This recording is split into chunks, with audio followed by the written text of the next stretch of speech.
السلام علیکم ورحمۃ اللہ وبرکاتہ۔ بسم اللہ الرحمن الرحیم۔ عزیز طلبہ، امید ہے آپ سب خیریت سے ہوں گے۔ آج ہم اردو کی ورک شیٹ نمبر 5 شروع کرنے جا رہے ہیں جو اسم علم سے متعلق ہے۔ بیٹا اسم علم جو ہے یہ انگلش میں اس کو کہتے ہیں پراپر ناؤن، ٹھیک ہے، معرفہ علم، اور اس کی مختلف اقسام ہوتی ہیں، تو آج آپ مختلف اقسام پڑھیں گے۔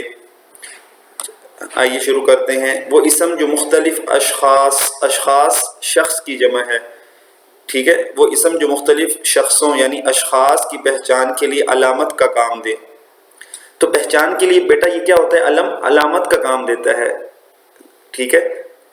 وہ اسم جو مختلف اشخاص کی پہچان کے لیے علامت کا کام دے اسے اسم علم کہتے ہیں۔ یعنی جب یہ بولا جائے گا تو آپ پہچان جائیں گے کہ فلاں آدمی مراد ہے، تو یہ پراپر ناؤن ہی ہو گیا، ظاہر ہے۔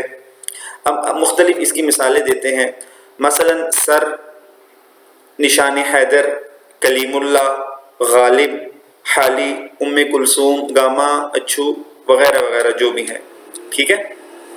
اب یہ مختلف مثالیں دی ہیں کیونکہ اس کی مختلف اقسام مختلف ٹائپس ہیں، لہٰذا ہر ٹائپ کے اندر کوئی نہ ایک مثال آ جائے گی۔ اب ہم اس کی اقسام پڑھتے ہیں۔ اسم علم کی 5 اقسام ہیں۔ نمبر 1 خطاب، نمبر 2 تخلص، نمبر 3 کنیت، نمبر 4 لقب، نمبر 5 عرف۔ ہر ایک کی تعریف ہم پڑھتے ہیں اب تاکہ آپ کو سمجھ میں آ جائے یہ 5 اصطلاحات۔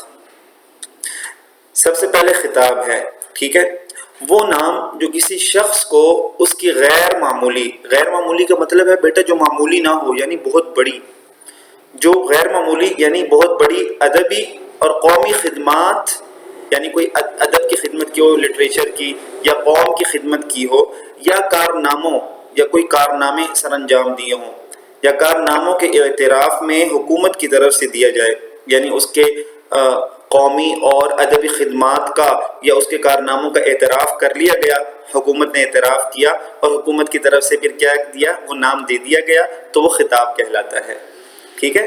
آسان سا ہے، مشکل نہیں ہے، سمجھ میں آ گیا ہوگا۔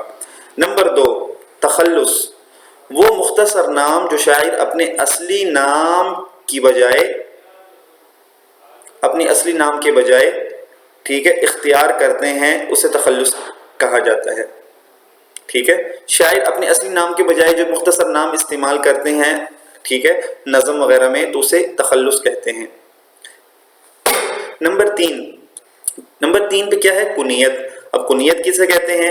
وہ نام جو باپ، ماں یا بیٹا بیٹی کی نسبت سے بولا جائے، کنیت کہلاتا ہے، ٹھیک ہے۔